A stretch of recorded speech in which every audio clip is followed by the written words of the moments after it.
নমস্কার বন্ধুরা, দেবাঞ্জনা কিচেন চ্যানেলে আপনাদের সবাইকে স্বাগত জানাচ্ছি। আমি দেবাশিস, আমার সাথে আছে অঞ্জু। বন্ধুরা, দুর্গাপূজা এসে গেছে।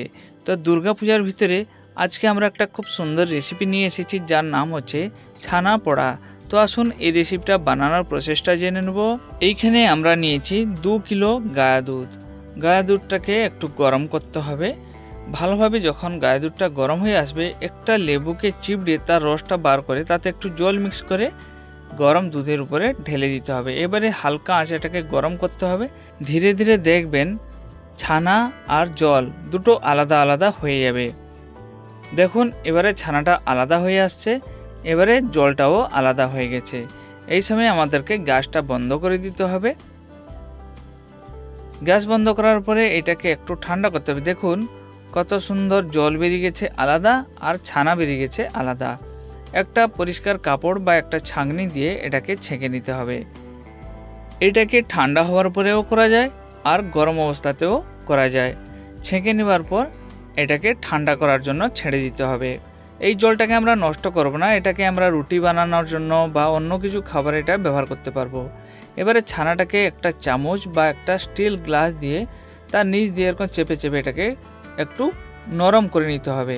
তারপরে দিয়ে দিতে হবে 3 চামচের মতন সুজি। পরিমাণ হিসাবে আপনাদেরকে সুজি দিতে হবে যতটা ছানা থাকবে। ছানা পরিমাণের 5 ভাগের 1 ভাগ সুজি দিতে হবে। স্বাদ হিসাবে চিনি দিয়ে তার উপরে আমরা 2-3টা এলাচকে থেতো করে দিয়ে দেবো। দিয়ে দেওয়ার পরে এ সবগুলোকে ভালোভাবে ম্যারিনেট করে নিতে হবে।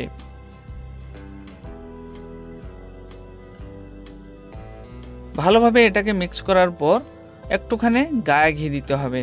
ঘি দিলে স্বাদটাও ভালো হবে, তার সাথে সাথে এর বাসনাটাও খুব সুন্দর আসবে। এটাকে বেশি আমরা পাতলা করব না বা বেশি মোটা করে গুলাবো না। এবারে এটাকে ঢাকা দিয়ে 10 থেকে 15 মিনিটের জন্য রেখে দিতে হবে, যাতে সুজিটা ভালোভাবে ফুলে যায়। তারপরে আমাদেরকে একটা কড়া গ্যাসের উপরে বসিয়ে বা চুলির উপরে বসিয়ে তাতে দিয়ে দিতে হবে লবণ। নিচের দিকে কিছুটা লবণ দিয়ে তার উপরে দিয়ে দিতে হবে বেশ। এবারে এর ঢাকনাটা খুলে দেখতে হবে এটা ঠিকঠাকভাবে ফুলে গেছে কি না। দেখুন প্রথমে গুলানোর সময় যতটা নরম ছিল এখন কিন্তু একটু মোটা হয়ে গেছে। সুজিটা জলগুলা শুষে নিয়েছে, যার ফলে এটা মোটা হয়ে গেছে। এখন একটু লবণ দিতে হবে আর একটুখানি জল দিতে হবে, বা আমরা যে ছানার জলটা বার করে রেখেছিলাম তার থেকে একটুখানি দিয়ে এটাকে গুলাবো। বেশি শক্ত হয়ে গেলে কিন্তু ছানা পোড়াটা বেশি শক্ত হয়ে যাবে, খেতে ভালো লাগবে না। এটাকে একটু নরম করতে হবে, মানে একটু পাতলা করতে হবে। এইরকম করে নেওয়ার পর একটা ছোট্ট থালা বা ছোট্ট একটা জায়গা দিয়ে তাতে একটু ঘি মাখিয়ে নিতে হবে। ছোট জায়গা হলে সব থেকে ভালো হয়। আপনি এরকম থালার জায়গায় ছোট্ট একটা জামও নিতে পারেন। এবারে এর উপরে সবগুলোকে দিয়ে আমাদেরকে একটু ভালো করে এটাকে সাইজ করে নিতে হবে। হাত দিয়ে একটু চেপে চেপে দিলে কি হবে, এর ভিতরে আর ফাঁকা ফাঁকা থাকবে না। তার ভিতর ফাঁকা থেকে গেলে যখন এটাকে আমরা বার করব তখন কিন্তু সেটা দেখতে ভালো লাগবে না। ওই বেসটার উপরে বসিয়ে একটা ঢাকা দিয়ে কমসে কম আধ ঘন্টা থেকে 35 মিনিট আমাদেরকে মিডিয়াম আঁচে গরম করতে হবে।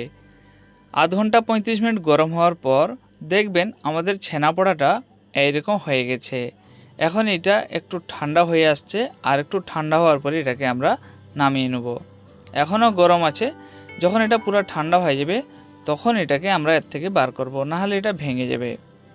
চারপাশে একটা ছুরি বা একটা চামচ দিয়ে এরকম একটু ঘষে নেবেন, দিলে খুব সুন্দরভাবে এটা বেরিয়ে আসবে। এর নিচে আমরা ঘি দিয়েছি, আপনি ঘিয়ের জায়গায় বাটার পেপার ব্যবহার করতে পারেন।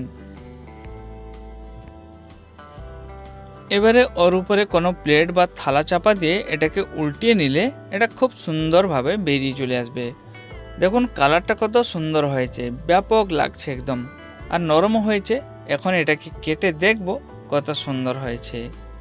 আপনি বাজার থেকে কিনে খাওয়ার অপেক্ষা নিজের বাড়িতে এরকম তৈরি করে খেলে বিলকুল আপনি স্বাস্থ্যকর জিনিসটা নিজের বাড়িতে তৈরি করতে পারবেন। কত সুন্দর হয়েছে দেখুন।